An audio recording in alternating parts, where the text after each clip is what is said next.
थोड़ी देर बाद एक शानदार कार हमारे करीब आकर ठहर गई। इसमें से एक वजी और बारोब नौजवान उतरकर हमारी तरफ आया। हमने बातों ही बातों में कोड वर्ड्स का तबादला करके एक दूसरे को अपनी आशनाई बहम पहुंचाई। फिर हम दोनों नवादर की आरामदेह गाड़ी में बैठ गए। एक शानदार होटल की तरफ रवाना हो गए। होटल से पहले हमारी कार एक बार रौनक स्टोर पर रुकी, जो इन लोगों का ही शायद कोई अड्डा था। नौजवान ने बड़े मुअद्दब लहजे में हमें नीचे उतरने का इशारा किया और हमें साथ लेकर वो इस स्टोर में घुस गया। शायद वो इस स्टोर का मालिक था। इसे देखते ही वहां मौजूद तमाम लोग मुअद्दब हो गए। एक बात मैंने खास तौर से महसूस की, किसी ने हमारी तरफ आंख भर कर देखने की कोशिश भी नहीं की थी। शायद यहाँ का यही असूल था, या फिर वो सारे इसके अपने आदमी ही होंगे। नौजवान हमें दुकान के कोने में बने छोटे से लेकिन खासे बड़े खूबसूरत कैबिन में ले आया। इसका दफ्तर था, जिसके बाहर स्टूल पर एक गोरखा हाथ में डंडा पकड़े बैठा था। हमें देखते ही मुअद्दब हो गया। फिर इसने ही हाथ बढ़ाकर दरवाज़ा खोला और हम तीनों बड़ी तमानत से चलते हुए अंदर दाखिल हो गए। सबसे पहले तो जनाब आप साहिबान कपड़े तब्दील कर लें। इसने एक कोने में लगी अलमारी की तरफ इशारा किया, जिसमें बड़ी नफासत से मुख्तलिफ साइज़ के कीमती जोड़े लटक रहे थे। शायद यह जगह खसूसी तौर पर इन्हीं मकासद के लिए थी। हमने कोने में खड़े होकर बारी बारी कपड़े बदले। इस दौरान वो मेरी और उस्मान की मौजूदगी से बेपरवाह मुख्तलिफ फ़ोन नंबरों पर उंगलियां घुमाता और मुख्तलिफ लोगों से राब्ते कायम करता रहा। आप लोग कुछ पीना पसंद करेंगे? हमारे फारिग होते ही उसने दरियाफ्त किया। Okay, it is all right. मैंने इसे हाथ से इशारे से मना कर दिया। अब तक खासा अलम गलम हमारे मेदों में पहुंच चुका था। उस्मान की तरफ से तो अभी तक मुझे तशवीश थी। ठीक है सर, अपने ब्रीफ केस उठा लीजिए। इसने मेज़ के कोने में रखे ब्रीफ केसों की तरफ इशारा किया। हमने बारी बारी शुक्रिया कहकर ब्रीफ केस थाम लिए। थोड़ी देर बाद ही हम दूसरे और खासे मुहज़्ज़ब हुलिये में कैबिन से बरामद हुए थे। लेकिन अब मुझे यकीन हो चला था कि यह बात यहाँ के मामूलात का हिस्सा है। किसी ने हैरत जाहिर नहीं की थी, ना ही पहले की तरह इस मर्तबा किसी ने हमारी तरफ देखने की जहमत गवारा की थी। अलबत्ता वो सब दोबारा पहले की तरह बादब जरूर हो गए थे। इस मर्तबा हमारी गाड़ी कोलकाता के इंतहाई शानदार होटल की तरफ जा रही थी। ये होटल समुंदर के किनारे बना हुआ था और सितम ज़रीफ़ी मुलाहिजा हो कि हम इस सड़क से होटल की तरफ महवे ख़राम थे, जिस रास्ते से थोड़ी देर पहले कार छीन कर गुजरे थे। वही चेक पोस्ट थी जिसके कुछ फासले ही से हम वापस पलट गए थे। वहां पहुंचकर हमारे साथी ने कार को ब्रेक ज़रूर लगाए थे, लेकिन क्या मजाल जो किसी ने इसके नज़दीक फटकने की कोशिश की हो। शायद वो इसे पहले से ही जानते थे।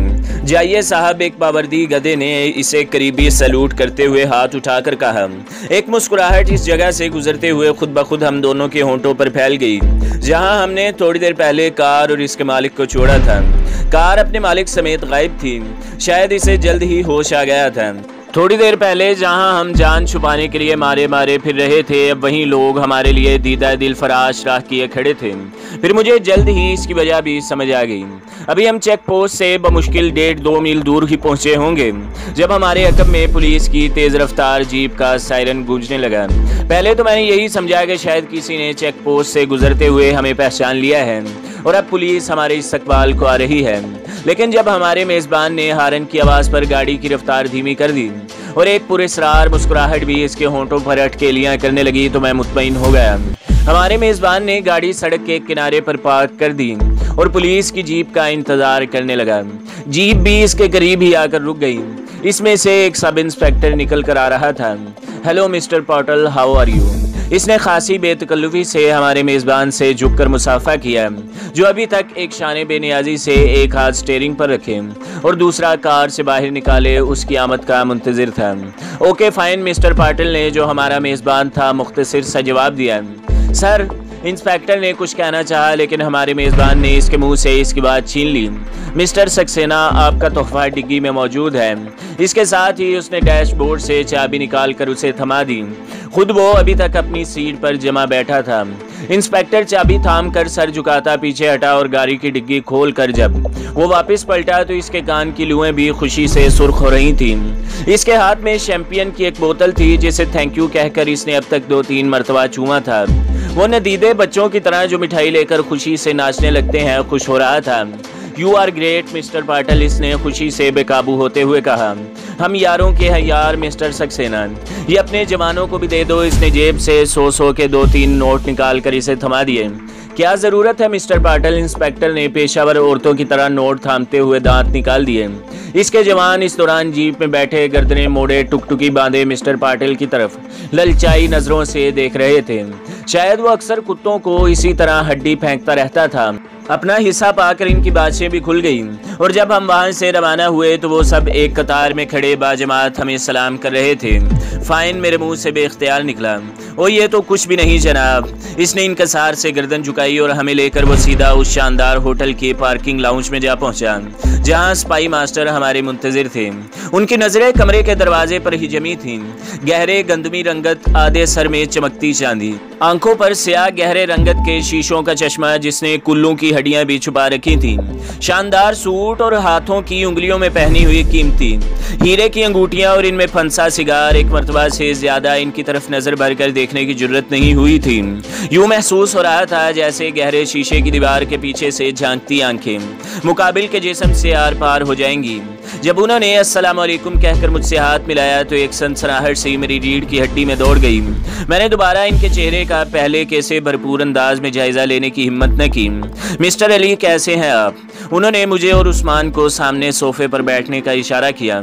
फिलहाल तो वैसे ही है जनाब, मैंने एहतराम मलहूज़े खातिर रखा। जवाब में इनका हल्का सा कहकहा बुलंद हुआ। मैं अभी तक इसी सोच में गलता था कि ये वही साहिब हैं जो इससे पहले एक फ़कीर के रूप में मुझे दीदार बख्श चुके हैं। थोड़ी देर तक रस्मी बातें होती रहीं। पाटिल एक कोने में बैठा अगले हुक्म का मुंतजिर था। फिर कॉफ़ी आ गई और कॉफ़ी पीने के बाद उन्होंने पाटिल से कहा, मिस्टर उस्मान को इनका कमरा दिखा दें, आप फ़िलहाल सिर्फ आराम कीजिए। पहली दफ़ा वो बराह रास्त उस्मान से मुखातिब होते हुए कहा, असल में हम अब जो गुफ्तगू करने वाले थे उसमें उस्मान की मौजूदगी माने थी। उन्होंने इतने शाइस्ता तरीके से उस्मान को रुखसत किया है कि मैंने ही नहीं उस्मान ने भी बिल्कुल महसूस न किया। खुद उस्मान भी यहाँ खासी उलझन महसूस कर रहा था। इसको हल्की हल्की हरारत भी थी। बाद में इसने मुझे बताया कि कमरे में जाने के थोड़ी देर बाद ही एक डॉक्टर ने इसका चेकअप किया था। कोलकाता में ये मेरी और उस्मान की आखिरी मुलाकात थी। उस्मान के जाते ही उन्होंने अपना ब्रीफकेस खोला और एक इंतहाई हिफाजत से रखा हुआ कागज़ मेरी तरफ बढ़ा दिया। यह हेडक्वार्टर से मेरे नाम, ताज़ा हिदायत और अगले मिशन से मुतल्लिक ख़त था, जिसके ऊपर और नीचे सुर्ख रोशनाई से हिदायत की गई थी कि इसे पढ़ते ही फ़ौरन ज़ाया कर दिया जाए। उस्मान को वापस बुला लिया गया और यूं भी अब इसकी यहाँ मौजूदगी का जवाज़ बाकी नहीं रहा था। मुझे मकामी दोस्तों से मुंसलिक रहकर काम करने के अहकामात मौसूल हुए थे। नए मिशन वक्तन फ़वक्तन मुझे यहीं ब्रीफकेस किए जाने थे। मैंने अहकामात पढ़ते ही बाथरूम में जाकर सिगरेट लाइटर की मदद से कागज़ को जलाया और फ्लैश में बहा दिया। आत्मा सिंह तुम्हारा बेहतरीन कवर साबित होगा मिस्टर अली। मेरे बाहर निकलते ही स्पाई मास्टर मुझसे गोया हुए। मुझे इनकी इस बात पर कतन हैरानी न हुई क्योंकि मुझे इल्म था कि वो मेरे बारे में पल पल की खबर रखते हैं। ये इनके लिए बेहद ज़रूरी भी था, इसलिए कि मुझे कोई नुकसान पहुंचने की सूरत में उन्हें खासी शर्मिंदगी उठाना पड़ती। तुम बहुत खुशकिस्मत हो जो अचानक इससे टकरा कर इसकी हमदर्दियाँ हासिल कर चुके हो। वो बहुत कीमती मोहरा है मिस्टर अली। हमने 2-3 मरतबा इसके गिर्द जाल बुना, लेकिन हर दफ़ा किसी चिकनी मछली की तरह वो हमारे हाथों से निकल गया। तुमने नादानिस्तगी में बहुत बड़ा मार्का सर किया है। ये शख्स हमारे लिए मजबूत किले की इमारत साबित होगा, जिसमें पनाह लेने के बाद हम तमाम बैरूनी खदशात से बेनियाज हो सकते हैं। तुमने सिखों के अमूर पर खसूसी महारत दौरान तरबियत हासिल की है। आज तुम्हारी सलाहियतें बरोएकार लाने का वक़्त आया है। आत्मा सिंह तुम्हारी कमीनगाह है मिस्टर अली। तुम वहीं से निकलकर शिकार पर झपटो और वहीं वापस चले आओ। इसके दिल में घर करने के लिए बहुत कुछ कर गुजरो। ये मुल्को कौम के लिए बहुत ज़रूरी है, बहुत ही ज़रूरी। उन्होंने बड़ी चाबक दस्ती से पाटिल की असल शख्सियत को छुपा लिया था। सर, मुझे आप इंशाल्लाह हमेशा ऐसा ही पाएंगे। मैंने उन्हें यकीन दिलाने की कोशिश की। Thank you my boy. उन्होंने मेरे इंस्ट्रक्टर की तरह मेरी पीठ थपकी। इस लम्हे वो मुझे वाकई अपने सर महसूस हो रहे थे। थोड़ी देर तक हम अपना लाया अमल तय करते रहे। फिर वो फ़ोन उठाकर पाटिल को हिदायत देने लगे। दूसरे ही लम्हे वो हमारे कमरे में था। तुम्हारा दोस्त बखैरियत है और इंशाल्लाह 2-3 रोज़ तक ढाका पहुंच जाएगा। अभी इसे आराम की भी ज़रूरत है। तुम बहरहाल सोल्जर हो। उन्होंने जाते जाते मुझे तशफ़ी दी। ये उनकी मेहरबानी थी कि उन्होंने जाने से पहले मुझे उस्मान से मुलाकात का मौका फराहम कर दिया था। अगर वो ऐसा ना भी करते तो ये कोई खिलाफ तवक्का बात ना होती, बल्कि तवक्कुआत के ऐन मुताबिक होता। मिस्टर पाटिल तुम्हारे बेहतरीन दोस्त साबित होंगे मिस्टर अमरजीत सिंह। उन्होंने पाटिल और मेरा नया नाम तारुफ कर दिया था। Welcome to you sir. Patil ने गर्मजोशी से मेरा हाथ दबाया। इनके इस फिक्रे से बहुत कुछ पोशीदा था। मैं भी पाटिल पर हर तरह एतमाद कर सकता था। फिर स्पाई मास्टर रुखसत हो गए और हम दोनों वहीं रह गए। मैं इसी शशोपंज में मुतला था कि इससे उस्मान के मुतल्लिक दरियाफ्त करूं या ना करूं कि इसने खुद ही मेरे मुंह की बात छीन ली। आइए मिस्टर उस्मान से मिलते हैं। और मेरा हाथ बेतकल्लुफी से पकड़कर वो मुझे कमरे के इस कतार की तरफ सामने से गुजारता हुआ उस्मान के कमरे के सामने आ गया। दरवाजे पर मखसूस दस्तक देकर हमने दरवाजा खुलवाया। उस्मान को डॉक्टर इंजेक्शन और कुछ दवाएं देकर आराम की हिदायत देकर वापस चला गया था। वो भी सोने के मूड में नजर आ रहा था। मिस्टर उस्मान आज यहीं आराम करेंगे, कल वापस जाएंगे। पाटिल के मुंह से उस्मान ने गालिबन पहली मरतबा ये इतला वसूल की थी। ये सुनते ही इसके चेहरे के तासुरात अचानक बदल गए। वो इस खबर से खासा गमजदा हो गया था, लेकिन मेरे लिए मामूल की कार्रवाई थी। फिर भी न जाने क्यों इससे अलग होते हुए मैं एक खलीस सी महसूस कर रहा था। शुक्रिया मेरे दोस्त, तुमने वाकई अपना हक अदा किया है। मेरे ख्याल से उस तरफ तुम्हारी ज्यादा ज़रूरत है। मैंने इसके कंधे पर शफकत से हाथ रखकर इसे हौसला दिया। अली भाई, हम सब तुम्हारे मुंतजिर रहेंगे। एक एक लम्हा गनीमत था। वो बिलाखिर कह ही गया, मैं ज़रूर आऊँगा, तुम सबसे मिलने आऊँगा। मैं तुम लोगों को कभी नहीं भुला सकूँगा। उस्मान भाई, इस वक्त मुझे अपना लहजा खुद अपने लिए अजनबी सा लगा। अच्छा, मेरा ख्याल है अब तुम अयाशी करो। मैंने आरामदेह बिस्तर और एसी की तरफ इशारा करके माहौल को गैर संजीदा करना चाहा। मेरे साथ ही पाटिल ने भी हल्का सा कहका लगाकर मेरा साथ दिया। एक जख्मी सी मुस्कुराहट उस्मान के होंठों से फिसल गई। हम दोनों एक दूसरे से बगलगीर होकर रुखसत हो गए। घर में सब तक मेरी नेक तमन्नाएं पहुंचा देना, खुदा हाफिज। मैंने दरवाजे में पहुंचकर मुड़ते हुए कहा। इस लम्हे मैं इसकी आंखों में झिलमिलाते आंसुओं का सामना नहीं करना चाहता था। मैं बाहर निकल गया और आहिस्ता आहिस्ता कमरों की कतार के सामने से गुजरने लगा। पाटिल की आमद तकरीबन 1-1.5 मिनट बाद हुई थी। वो गालिबन उस्मान को आखिरी हिदायत देकर आ गया था। अब हम दोनों एक दूसरे के लिए अजनबी थे। असूलन मुझे उस्मान को और उस्मान को मुझे भूल जाना चाहिए था। ना तो हम एक दूसरे से राब्ता पैदा कर सकते थे, ना ही एक दूसरे से कोलकाता में अब मिल सकते थे। होटल से वापसी पर भी पाटिल के साथ मुलाजमीन का रवैया खासा मुहज़्ज़बाना और शनासा किस्म का दिखाई देता था। स्पाई मास्टर और पाटिल के ताल्लुकात से मैंने अंदाजा लगाया था कि इसे स्पाई मास्टर का खुसूसी कुर्ब हासिल है, लेकिन मुझे अभी तक इसने जनाब ही से मुखातिब किया था, जिसका मतलब यही था कि मैं इसका सीनियर हूँ। फिर मुझे खुद ही इस बात की समझ आ गई, मुमकिन है ये ढोंग भी इसकी शख्सियत पर पर्दा डालने के लिए रचाया गया हो। ये उन लोगों की बड़ी फराखदिली थी कि उन्होंने एक नए एजेंट को, जिसके कदम अभी तक कहीं नहीं जमे थे, अपने 1-2 इंतहाई अहम ठिकानों से आगाह कर दिया था। ऐसा अमूमन इसी सूरत में किया जाता है जब या तो हालात इंतहाई संगीन नौइयत के हों या फिर जुल्फ के सर होने तक के इंतजार की मोहलत नसीब ना हो, क्योंकि किसी एजेंट के मुतजाद माशरे में इस्टेब्लिश होने में खासा वक्त लगता है। गैर मुहज़्ज़ब माहौल, नया माहौल, नए लोग जिनकी मोहब्बतों और नफरतों का अंदाज भी अक्सर मुख्तलिफ हो, इनमें खुद को खपाना, इनकी तवज्जो हासिल करना, इनकी शनाख्त अपनाना कोई ऐसा आसान भी नहीं। दौरान तरबियत हमें जिन हालात का सामना करने के लिए तैयार किया जाता है, अमली मैदान में हालात इससे अक्सर मुख्तलिफ पेश आते हैं। तब सिखलाए गए लगे बंदे असूलों को एक तरफ रखकर अपनी बसीरत के मुताबिक बड़े अहम और ख़तरनाक फैसले करने होते हैं। मुझे अभी तक अपने मोहसिन सर के वो अल्फाज नहीं भूले थे जो उन्होंने कराची से रवानगी के वक्त मुझसे कहे थे कि हालात तरबियत के मुताबिक ही पेश नहीं आते। मेरे जहन में जासूसी की क्लास के मोहतरम उस्ताद का वो फरमान हमेशा जिंदा रहा, अच्छा जासूस मौके खुद पैदा करता है, पैदाशुदा मौके से फ़ायदा उठाना कुछ इतना बड़ा कारनामा नहीं। मैं पाटिल के साथ अगली सीट पर बैठा था और वो मुझे कोलकाता के गली कूचों, मुख्तलिफ हसास मकामात जहाँ अमूमन सिक्योरिटी वाले मौजूद रहते थे, अचानक खतरे में गिर जाने की सूरत में करीबी सेफ हाउस तक रसाई का तरीका और अपने बिजनेस से मुतल्लिक मुख्तलिफ नौइयत की मालूमात बहम पहुँचा रहा था। आप ज़रूरत महसूस करें तो आत्मा सिंह से मेरा तारुफ अपने बेहतरीन दोस्त की हैसियत से करवा सकते हैं। इस तरह आपका तारुफ भी मुकम्मल हो जाएगा, क्योंकि इसकी इतलात के मुताबिक हम लोग भी इस किस्म का धंधा करते हैं जिस किस्म का आत्मा सिंह करता है। वैसे हमारा जोन इससे बिल्कुल अलग है, इतना अलग के हमारे आपस में टकराव के इम्कानात शायद कभी पैदा न हो सकें। फिर हम बेहतरीन दोस्त भी तो हैं। इसने मेरे कंधे को किसी कदर बेतकल्लुफी से थपथपाया। शुक्रिया मिस्टर पाटिल, मैंने मुस्कुराते हुए कहा। मिस्टर अमरजीत सिंह, मेरे ख्याल से आपको यहाँ ड्रॉप कर दिया जाए, इससे आगे का सफ़र आप खुद करें। ज्ञानी जी आपके अचानक गायब होने पर शायद परेशान हों, और हाँ, बात करते करते जैसे उसे कुछ याद आ गया। ओमा से बचे रहिए, इसके कई रूप हैं, मुमकिन है किसी रूप में वो आपसे मिल भी चुकी हो। मैं इसे इस बात का क्या जवाब देता है, इसे कैसे बताता है कि हमारा भरपूर तारुफ हो चुका है, वो भी कुदरत की मेहरबानी से, वरना ओमा ने तो कोई कसर नहीं छोड़ी थी। Okay mister Amarjeet, good luck. एक जगह कार खड़ी करके इसने मुझे उतार दिया। सूरज उजालों से जुल्मतों की तरफ अपने सफर का आगाज कर चुका था जब मैं कोलकाता की मॉडर्न आबादी में बने ज्ञानी आत्मा सिंह के बंगले के दरवाजे पर लगी घंटी बजाकर अंदर से किसी की आमद का मुंतजिर था। दरवाजे खोलने वाली शख्सियत को अगर कोई थोड़े दिल वाला देख लेता तो बजाय कुछ कहने के फौरन भाग जाता। इसका कद बिला मुबालगा 6.5 फुट के करीब था। स्याह रंग और चौड़े चकले सीने पर रखे फुटबॉल नुमा सर में महारत से फिट की हुई सफेद गोल गोल आंखें हल्कों से उबली पड़ी थी। क्या है, इसने फाड़ खाने वाले लहजे में धाड़ते हुए कहा। ज्ञानी जी से मिलना है, मैंने बगैर इसके रोब में आए जवाब दिया। भाग जा, इसने अपने लंबे बाजू से एक तरफ इशारा किया। अंदर दफा हो जाओ और अमरजीत सिंह की आमद की खबर दो। मैंने अपने लहजे को खासा बारोब बना लिया। इसने बड़ी हैरत से सर से पैर तक मेरा जायजा लिया। शायद वो मेरी दिमागी हालत जानना चाहता था।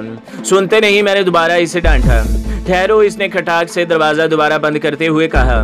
दोबारा इसकी वापसी इसी दुश्मन इमा ओमा के साथ हुई थी जिसके मुतल्लिक पाटल ने मुझे खसूसी हिदायत दी थी और जिसकी आतिशफशानियों का दूर ही से सही थोड़ा बहुत तो मैं भी नज़ारा कर चुका था। आप आइए महाराज जी। इसका चेहरा मुझे देखते ही खिल उठा। इस रोज़ मुहज्जब लिबास में मैं खासा शरीफ आदमी दिखाई दे रहा था। इतना भला कि कोलकाता जैसे शहर में कोई भी खातून मुझसे मुतारफ होते हुए फ़ख्र महसूस कर सकती थी। कैसी हो, मैंने बड़ी गैर संजीदा से लहजे में दरियाफ्त किया। Thank you sir. इसका लहजा पहले से खासा मुख्तलिफ था। इस मुलाकात में तो यूँ महसूस हो रहा था जैसे वो मेरी कोई ज़र खरीद गुलाम हो। शायद ज्ञानी ने इसे ख़ास हिदायत दी थी। हम दोनों एक दूसरे के हमरा ही इस पुरतकल्लुफ़ ड्राइंग रूम में चले आए। इसने बड़ी दिलरुबाई से झुकते हुए अपने तमाम नकूश उजागर करके मुझे सामने सोफे पर बैठने की दावत दी। क्या पिएंगे महाराज? वो अपनी असलियत की तरफ लौट रही थी। ज्ञानी जी कहाँ हैं? मैंने इसकी पेशकश को जैसे नज़रअंदाज कर दिया। अमरजीत सिंह जी इस घर में तो क्या, सारे शहर में भी शायद कोई आपको इस वाला सवाल का जवाब न दे सके, बल्कि यहाँ कोई ऐसा सवाल पूछता ही नहीं। इसका लहजा संजीदा होता चला गया। अच्छा फिर चाय ले आऊं, मैंने हंकारा भरते हुए कहा और वो मुस्कुराती हुई दूसरे कमरे में चली गई जहां मेज पर रखे इंटरकॉम पर इसने किसी को चाय लाने को कहा और वापस आ गई। बैठ जाओ, मैंने इसे सामने सोफे पर बैठने का इशारा किया। शुक्रिया जनाब, इसने सोफे पर बैठने के बजाय ढेर होते हुए कहा। एक बात पूछूं? मैंने इसके कुछ कहने से पहले ही इसे काबू करना चाहा। हाँ, लेकिन मुझे माफ़ी चाहते हुए कहने दीजिए कि मुमकिन है आपकी हर बात का मैं जवाब न दे सकूं। असल में आप अभी नए नए हैं, जल्द ही आपको ये भी इल्म हो जाएगा कि यहाँ सवाल जवाब भी मखसूस किस्म के ही हो सकते हैं। इसने ये बात सुनते ही कहा। इसकी हंसी में छुपे खतरे को मैं बखूबी भांप गया और वो मुझे इशारे कनाए से वो सब कुछ बता देना चाहती थी जो शायद वो अपने होंठों पर कभी भी ना ला सकती थी। ज्ञानी जी के साथ तुम कब से हो? मैंने इसकी वार्निंग को नज़रअंदाज करते हुए पूछा। पिछले 4-5 साल से। तुम्हारे फराइज की नौइयत क्या है? सॉरी। ओके, मुमकिन है ये कुछ प्राइवेट किस्म की बात हो। मैंने इसे चिढ़ा कर जवाब हासिल करना चाहा, लेकिन वो तो ठस होकर बैठी रही। फिर अचानक एक ख्याल मेरे जहन में आया। अच्छा, घर वालों को मेरे आने की इतला तो दो। मैंने इससे कहा, जनाब इस तरफ सिर्फ 2 मुलाजमीन को जाने की इजाज़त है। जैसे ही वो यहाँ आते हैं मैं आपका पैगाम पहुँचा दूँगा। बस यही मैं जानना चाहता था। ज्ञानी वाकई खासा पुरस्कार साबित हो रहा था। इसकी शख्सियत प्याज के छिलकों की तरह तय दर तय थी। हर नए परत के नीचे से इसका नया रूप नमूदार होता था। कभी वो वहशी दरिंदा दिखाई देता तो कभी सच्चाई का रूप धार लेता। वो एक दुखी दिल गमज़दा बाप भी था और बच्चों से इनके माँ बाप छीन लेने में भी कोई कबाहत भी महसूस नहीं करता था।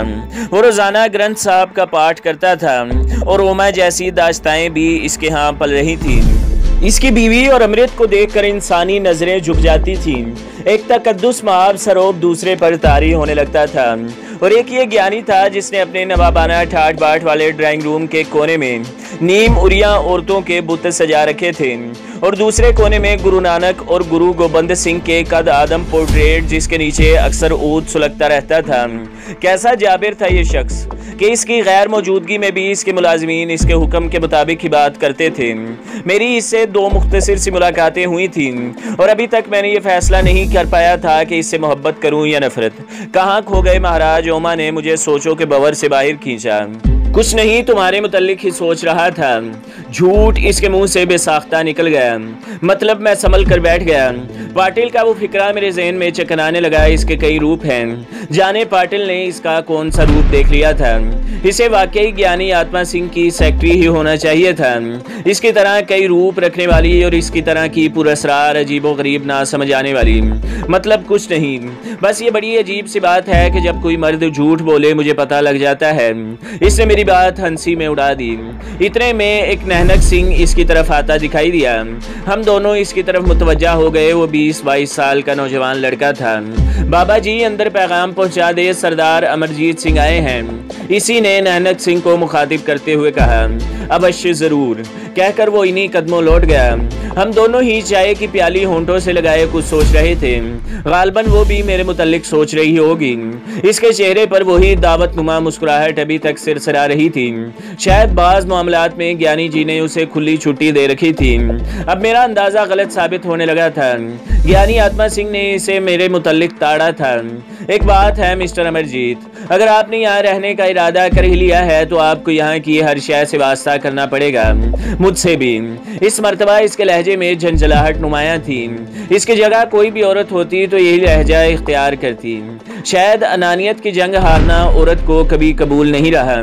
श्रीमती ओमा देवी जी, मैंने आज से पहले जिंदगी अपनी मर्जी से ही बिताई है और आज के बाद भी ऐसे ही अज़ाइम रखता हूँ।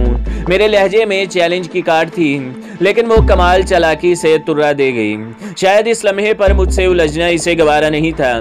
बहुत से लोग यहाँ आने से पहले बड़ी बड़ी खुशफहमियों का शिकार होते हैं। खैर, वक्त बहरहाल बेहतरीन मुनसफ है। हाथ कंगन कुआर सही क्या। इसने ये फिक्रा कदरे मुस्कुरा कर अदा किया था। इसमें छुपे मफहूम से मुझे बहुत पहले से आशनाई हासिल थी। नहनक सिंह वापस आ गया। आइए महाराज जी, इसने कदरे झुककर मुझे एक दरवाजे की तरफ मुतवज्जे किया। एक मर्तबा फिर मैं इस आंगन में खड़ा था, जिसमें दाखिल होते ही मानूस सी अपनाइयत का एहसास होने लगता था, जिसमें कदम रखते ही अपने गाँव की हरियालियों से सजी पगडंडियों पर भागने लगता। और इस दौड़ का इख्तिताम एक ऐसे ही घर के आंगन में होता, बिल्कुल ऐसा ही घर जिसमें एक फौजी किसान था, एक माँ थी और एक बहन। इस घर की तरह इसके आंगन का दीप भी अपनी रोशनाइयां लिए कहीं दूर टामक टोइयां मारता रहा था। वो भी इस घर की माँ की तरह अपनी आंखों की जोत जगाए अपने नूरे बसीरत की मुंतजिर थी। इनका अमरजीत भी इनसे दूर था, और जिन माओं के अमरजीत इनसे दूर हो, इनके कलेजों से कैसी कैसी हुक उठती है। इसका अंदाजा मुझे ज्ञानी आत्मा सिंह के घर वाली की आगोश में समा कर हुआ। पैरी पहनना माँ जी, यानी पाँव लगता हूँ माँ जी। मैंने झुक कर हिंदू रसूम के मुताबिक इसके पाँव छू कर इसे प्रणाम करना चाहा, लेकिन माँ जी ने लपक कर मुझे अपनी आगोश में ले लिया। मेरा लाल, मेरा शेर, मेरा अमरजीत सिंह। हर लफ्ज में इसका खूने जिगर शामिल था। कितना हवलनाक होता है विछोड़े का रोग, और कितना विशाल सीना होता है माओं का, जो इतने बड़े गम को अपने अंदर समाये रखता है। इस लम्हे मुझे अपनी माँ बहुत ही याद आई, और साथ ही इस बात का अफसोस हुआ कि मैंने यहाँ अपना तारुफ आखिर अमरजीत ही के नाम से क्यों कराया था। ज्ञानी आत्मा सिंह को बताने के लिए मेरे पास ऐसे सैकड़ों नाम और भी मौजूद थे, लेकिन कुदरत भी तो कोई आमिल है। इसे अपने अमल को मुंतकी अंजाम तक पहुँचाने के लिए भी तो असबाब दरकार होते हैं, और इसने इस ड्रामे में एक किरदार अदा करने के लिए लेफ्टिनेंट अली को भी न जाने कब से चुन रखा था। अगर हम इस तरह न मिलते तो मुमकिन है किसी और तरीके से मिल जाते। बहरहाल हमारा मिलाप ज़रूर होता। कहाँ रहा बेटा तू इतने रोज़, हम तो तेरे इस वक्त से मुंतज़िर हैं। बच्चा, तुझे क्या मेरे माँ होने का यकीन नहीं आया? मेरे पास इसकी किसी बात का कोई जवाब नहीं था। वीर जी सत श्री अकाल। दाएं तरफ से अमृत कौर ने प्रणाम किया। सत श्री अकाल मैंने भी हाथ बांध दिए। अमृत कौर का भरपूर जायजा मैंने आज एक मर्द की हैसियत से लिया था। मेरी नज़रों ने इस माजे की जट्टी को ज़मीर की कसौटी पर परखा तो वहाँ एक ही रिजल्ट उभरा। जैसे बसा औकात तोते को 4 मरतबा चवनियाँ देकर भी हम बार बार किस्मत के हाल वाला एक ही कार्ड जवाब में वसूल करते हैं। मेरे शऊर के कंप्यूटर की टिक टिक और खटाक खटाक से एक ही फिक्रा उभर रहा था। मैं एक बहन हूँ। वो ऐसी ही इफ़्फ़त-माब लड़की थी जिसे देखकर सिर्फ बहन का तसव्वुर ही जन्म ले सकता है। उसकी आंखें इतनी ही खूबसूरत थी जितनी गज़ाल की, लेकिन इनमें एक हिजाब था, एक पुरतकद्दुस झिझक थी, एक ऐसा इज्जत माआब किस्म का तासुर वहाँ मौजूद था कि गलीज़ निगाहें भी इनसे टकराएं तो एहतराम को झुक जाएं। ज़रूर ज्ञानी आत्मा सिंह ने किसी जन्म में कोई बहुत बड़ा पुण्य किया होगा, वरना बदमाशों की औलादें इतनी तकद्दुस माआब नहीं होती कि उन्हें देखते ही यूँ एहतराम खुद ब खुद अंदर से जन्म लेने लगे। वीर जी आप, इसने भी अपनी माँ वाला सवाल ही दोहराना था। मैं तुम्हारे पास हूँ बहन, मैं तुम्हारे पास रहूँगा, इससे ज़्यादा मैं कुछ न कह सका। इससे मुसलहतन भी झूठा वादा नहीं किया जा सकता था। वीर जी मैं खाना लाऊं? रात हो चली थी और वो मेरा जवाब सुने बगैर खाना लेने चली गई। मैं माता जी के चरणों में बैठ गया। वो मुझसे अजीब अजीब बातें पूछने लगी, मेरे माँ बाप की बातें, बहन भाइयों की बातें, और जब मैंने उन्हें बताया कि मेरा वही गुरु के सिवा इस दुनिया में और कोई नहीं तो वो तड़प गई। हाय पुत्र, ऐसे शब्द मुंह से क्यों निकालता है? हम क्या मर गए हैं? परमात्मा न करे माँ जी। मैंने इनके हाथ को अपने दोनों हाथों में लेकर आंखों से लगाते हुए कहा, छिंदे तो अब कहीं न जाया कर, यहीं रह हमारे पास हमारा अमरजीत बनकर। अच्छा माँ जी, मुझे इस लम्हे खुद से बड़ी शर्म महसूस हुई। अमृत कौर खाना ले आई थी। इसने रिवायती अंदाज में मेरी थाली अलग बनाई थी। वहाँ सिवाय चाहत की गर्मी के और किसी शय का हबस महसूस नहीं होता था, लेकिन वो मेरे सामने पंखा लेकर बैठी रही। हालांकि कमरा एयर कंडीशन था। ज्ञानी आत्मा सिंह अंदर दाखिल हुआ तो अमृत कौर मेरी थाली में ताज़ा फुल्का रख रही थी और माता जी पित्तल के गिलास में दूध मिली लस्सी उंडेल कर मेरी तरफ बढ़ा रही थी। वो हैरत से टुकटुकी बांधे ये मंजर देखता रहा और इस वक्त तक जब तक मैंने खुद खड़े होकर इसे प्रणाम न किया। सस्त्री काल पुत्र, इसने मेरे सर पर शफकत से हाथ फेरा। इस लम्हे वो बैनुल अक़वामी स्मगलर नहीं, सिर्फ एक बाप था। माँ बेटी ने इसकी तरफ ऐसी नजरों से देखा जिनमें एक अजीब सी शिकायत छुपी थी। वो आंखों ही आंखों में इससे गिला कर रही थी कि इसने ये तिलिस्म क्यों तोड़ डाला। हमारे आपस की अपनाइयत से जिस माहौल ने जन्म लिया था, इसमें ज्ञानी जी की आमद से वो पहले वाली बेतकल्लुफी बाकी न रही थी। खा पुत्र खा, इसने मुझे बैठने को कहा और खुद भी हमारी तरह वहीं चटाई पर बैठ गया। कब आए हो पुत्र? अभी आया हूँ, मेरी बजाय माता जी ने जवाब दिया। आने की इतला तो कर दी होती पुत्र, इसने बड़े अजीब से लहजे में कहा। क्यों, अपने घर भला कोई इतला देकर आता है बापूजी? इस मर्तबा जवाब देने की बारी अमृत कौर की थी। ज्ञानी खामोश हो रहा। वो चालाक बदमाश की बजाय कोई घामड़ किस्म का बुड्ढा नजर आ रहा था। शायद मेरी मुलाकात अपने घर वालों से करवाते वक्त उसे इतने शदीद रद्द अमल की तवक्का नहीं थी। इन सब की कमजोरी एक अमरजीत सिंह था, जिसकी शक्ल इत्तेफाक से कुछ मुझसे मिलती जुलती थी और वो मेरी तरह वो भी मोनासिक था। उसने तो शायद यही सोचा होगा कि ममता के भड़कीले जज्बात पर मेरी आमद की ओस कोई ठंडक पैदा कर देगी, लेकिन यहाँ तो मामला ही उल्टा हो गया। इसकी तपिश तो पहले से कई गुना बढ़ गई थी। यह ज्ञानी आत्मा सिंह की बहुत बड़ी कमजोरी थी जो इत्तेफाक से मेरे हाथ आ गई थी। जिस तरह इत्तेफाक से मैं इससे टकरा गया था, ये इत्तेफाकात हम दोनों ही के लिए बड़े हंगामा खेज साबित हुए थे। खाने से फारिग होकर मैं उठ खड़ा हुआ। मेरे कदम मामूल की तरह ज्ञानी जी के ताकुब में उठे थे। हम दोनों घर ही के एक दूसरे कमरे में बैठ गए। ज्ञानी गहरी सोचों में खोया हुआ था। पुत्र, या तो तुम किस्मत के धनी हो या फिर बहुत होशियार। तुमने ज्ञानी आत्मा सिंह को भी पाबंद कर दिया है। किस्मत का धनी हूँ ज्ञानी जी, बहुत छोटा था तो माता पिता दुश्मन के हाथों मारे गए। जवान हुआ तो मेहरबान चाचे से हाथ धो बैठा। एक बेटा था चाचे का, वो भी मेरी भीड़ चढ़ गया। दुश्मन ने उसे अमरजीत जान कर मार डाला। किस्मत अच्छी है जो मैं सारे प्यारों को चाट कर अभी तक जिंदा हूँ। मेरा लहजा मुकम्मल तंजिया था और इस लम्हे अपनी शानदार अदाकारी पर मुझे खुद पर फख्र महसूस हो रहा था। कौन सा जिला है तुम्हारा? गुरदासपुर। तहसील बटाला। गाँव? मेरा ख्याल है ज्ञानी जी हमारे दरमियान कोई शरीफाना मुआहदा तय पा चुका था। मुझे हर सवाल के जवाब का पाबंद न कीजिए, मैंने ज़रा अखड़ से लहजे में कहा।